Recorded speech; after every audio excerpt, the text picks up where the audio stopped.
30 years ago. Their unassailable 25-point lead this season means the Reds are inches away from laying hands on their first ever title in the English Premier League era. With football resumption in the UK, NTV Sport talks to a legend who played in the last title-winning Liverpool squad. His 346 goals in all competitions for Liverpool make him the club's all-time top scorer, and he is also the Liverpool ambassador. Ian Rush joins NTV Sport from his home in Portugal. Ian, if you can hear me, it's great to have you. Happy to have you. I know a lot of EPL fans on this side are simply delighted. How has it been for you during this time?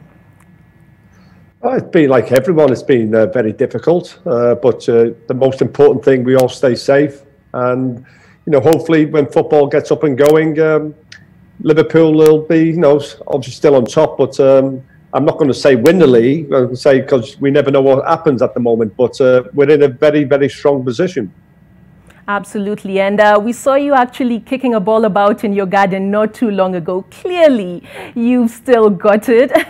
But let's look back. Let's look back for a minute, Ian. 2 European Cups, it's 5 league titles, 3 FA Cups at your time in Liverpool. Definitely speaks for itself, Ian. But you also enjoyed a stint in Italy, specifically at Juventus, where you fell just 7 goals short of Maradona's tally that season. But the catch is this: all 14 of yours were actually scored from open play, while Maradona had some few penalties in and out. So just tell us about that time in Italy. Well, I enjoyed it, really. I think I learned a lot about playing European football, where when you're playing for Liverpool, it's more about the English football, and the European system is completely different to the English. So I learned a lot about that. It was my first year in Italy. I think Maradona had been there a bit longer. So I think it takes time to adapt.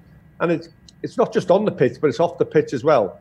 And looking back with the Italian mentality, if I went back to Italy now, I would say, my name's Ian Rush, I am the best player in the world. And in Italy, it's not about first impressions, where that's completely different to Liverpool. So it took me 6 or 7 months to adapt to the Italian mentality. And quite a defensive league it is, Ian. And on a side note, you were actually the first ever European football athlete to be signed by Nike. How was that experience? In 1982, Nike came to me and I decided to give it a try. And the rest they could say is history. But because the first 10 years was quite difficult, because Nike weren't big in football at the time. I think Nike really took football, or soccer, as they say over there, is serious in 1994, when the World Cup was in the USA. The first Nike Tiempo boot actually was based on my foot. So that's what I'm looking at, and I'm happy, and hopefully, you never know, we might see the new Nike Tiempo out again. Right, you never know. And we saw some of the biggest names across oceans, Ian, come together. I mean, shooting amazing advertisements, yourself, Michael Jordan. Just give us a bit more insight into that. Well, I think, I've done a lot of traveling to USA. I went to Oregon. I met Michael Jordan quite a few times. At the time then, Andre Agassi was with Nike at the time then. But Michael Jordan was a big one, and I got to meet him once in Dortmund as well. So, he's absolutely amazing, and he was a gentleman as well. So I also went to Oregon. I actually took Wayne Rooney. Wayne was only 17 or 18 at the time. So Wayne went over there with me. So it's just an introduction. And I think Wayne had 10 or 12 years with Nike as well. Interesting. And, the English Premier League title is now technically just 2 victories away for Liverpool. So what are you hearing? How's the mood been in Liverpool? And, of course, what do you feel about possibly, Ian, lifting that title without the fans present? Well, first of all, they haven't won the league yet. I think we'll talk about that. No, we don't want to count the chickens before they're hatched. But it doesn't matter. Of course, we'd like supporters to be there, but we are paid to do with the no supporters. Not our duty is to have to go out with the same ambition is to win this games, and that's what Jurgen Klopp has installed into his players. And by doing that, I'm sure these players, when they play Everton, when they play Crystal Palace, when they play Manchester City, the next 3 games, they will definitely be up for it, because it's been too long since Liverpool won the league. And we can't let this slip again. So we've got to make sure. And one thing, when I say keep in touch with everyone, and one thing I do know is that Melwood, the training ground there, everyone is they're up for it, and they will be 100% match fit. And you say it's been too long. A lot of people would agree with that, Ian. And do you think, or can you imagine, when you last won the title 30 years ago, someone coming up to you and telling you that, look, it would be 3 decades later that Liverpool would actually lift the next title, I most probably would just laughed at you, to tell you the truth, because, I say this would never happen. And the longer it gets, the worse it gets. So, no, this would be big weight off the shoulders if we can win that Premier League. Definitely. And you've mentioned Champions League there, Ian. Of course, Liverpool lifted the 2019 Champions League. Was an amazing run. We'll get to that in just a bit. But of course, yourself and a few other legends also had quite the interesting night in Madrid, if I do say so myself. How was that? Tell us a story. Well, basically, we were at the team's hotel, and I was there with the owners, Kenny Dalglish, Steven Gerrard, and we thought we'd go to the game early to get in the atmosphere and everything. So we get on the coach. It's only about 20 minutes away from the hotel, and the driver actually took the wrong turning. We decided if we're going to get to the game on time, we'd have to walk. So we had to walk about 3 miles on the motorway, by the way, and it's like 35 degrees. So we all had our suits on. So it was a bit of to get there at time. And also just before that, I was due to take the Champions League trophy out. And UEFA were ringing me saying, where am I? And they didn't believe me when I said, I'm on the motorway walking, so they didn't believe me. But we got there in the end. And I managed to get her to take the Champions League trophy out with about 3 minutes to spare. So luckily we got it. But I'm just one thing to say, I'm glad we won it anyway, because I think if we didn't win it, there would have been a few problems. For sure, I can just imagine a few legends just walking casually on the motorway.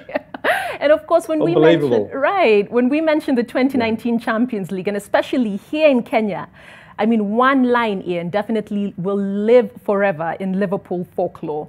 When Arnold Alexander-Trent was about to take that corner, took the corner, and before you know it, corner taken quickly, Origi. So, of course, Origi there, Belgian, yes, but of course with Kenyan roots. Your thoughts on the player? I think Origi's a fantastic player. I think that's the difference between Liverpool maybe 4 years ago to Liverpool now, where I think Origi was at Liverpool 5-6 years ago. He'd be automatic into that team, and the team is so strong now that he's not an automatic in this team. But one thing he comes on and makes a major impact in the game, and for that goal is the best comeback I have ever seen at Anfield. 4-0, and even to the last minute there, you're thinking, if Barcelona score, Liverpool are out. When you've got Messi in the team, when you've got Suarez in the team, they can score at any time. So Origi scores in the final as well. So this is what it's all about. And I think Origi is a special player, and I'm glad that he's at Liverpool, even though he thinks he might want to play more. But I think the way Jurgen Klopp looks after him and the way he responds to that only shows that he's a very top-class professional. And of course, lots of focus on the African stars within Liverpool, lots of global focus. Your thoughts, Ian, on the current crop? Well, I think for Liverpool, you start with Mane.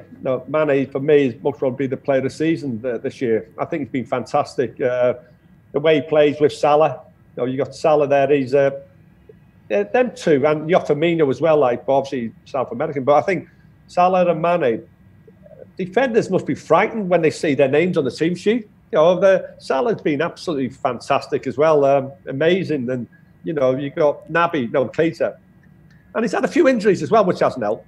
So I think this time now, I think he'd come out and I see he scored a goal in just the other day. When they have a practice game, he scored a goal. You can see he's getting back to full fitness. And Ian, a lot of East Africans, of course, keep a lot of tabs on the likes of Jurgen Klopp and, of course, other top coaches across Europe. Give us a bit of insight into Jurgen Klopp, the leader, the man. How is he like? Well, first of all, he's a gentleman. And I think every time you see Jurgen Klopp, well, before the lockdown, he used to give you a big hug.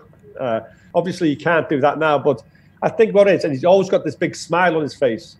But what I think he does, he generates positive energy. You know, he might as well be playing sometimes. You know, his energies are high and everything, and he wants a crowd to get behind the players as well. So it's all about the energy, and it's all about, you know, transferring that positive energy, as we've seen with Jurgen Klopp in Liverpool. You know, in Kenya, actually the rivalry in Kenya is between Man United and Arsenal. Huge rivalry, you know, but of course in the UK, the rivals are Man United and Liverpool. So please tell the viewers just why it's so strong in the UK. I think it's so strong, just the history of the two clubs. You know, fans are so passionate when they play each other, and when they lose, you know, some people in the UK, if they lose to Man United, they will not go to work on Monday morning. So it's absolutely crazy, but that's what football's all about. And a lot of viewers, Ian, will be interested to know, who are your top 3 Liverpool legends, maybe outside of yourself, of course. Well, obviously, number 1 for me is Kenny Dalglish. You know, Kenny Dalglish is absolutely, for me, I was lucky enough to play alongside him. Another one which I love to have played with would be Steven Gerrard. I think Steven Gerrard, you know, it'd been great to have played with him. I'd played with him in some Legends games. I'd say the other one I'd put in there would be Robbie Fowler. He had quite a couple of bad injuries, and I think he hadn't had them injuries. He may be the only one who may have got to my record, you know, of 346 goals. But I would most probably say them 3. Fair enough. And as we wrap up, Ian, you know, your career, your life is all founded on a dream. You dared to dream. And of course, it came true. So we know as well that's what a huge part of your foundation is based on. So what's your final message to a lot of the Liverpool fans, yes, but Ian Rush fans as well, watching in this part of the world? Well, I think, first of all, nothing comes easy in life. That's what I'm trying to say. You have to work, and it's a mental toughness which is needed. Believe in that dream. You have to work hard at that dream. And if you do that, your dreams can come true. My dream came true. My dream was to score the winning goal in the FA Cup final. And in 1986, my dream came true. And whatever you do in life, it could be anything what you're going to do in life. Because I'm bringing football into it because I've done it. But wherever your career goes out or what you want to do, they're all the same. They're all exactly the same. You know, and it's a mental toughness that'll get you through that. And if you can do that, I think you know, there's no end. You can do anything you want to if you believe in it. Absolutely. Couldn't agree more. Thanks a lot for your time, Ian. In Kenya, we say Karibu Kenya, which means you are welcome to Kenya anytime you want. Thanks a lot for your time. Oh, that would be lovely because I've never been to Kenya, like, and I know that the people are lovely there and everything. So it would be nice to go there one day. For sure, and we'll be all welcome to receive you. All the best. Thank you so much. Liverpool's greatest striker from Liverpool's greatest era.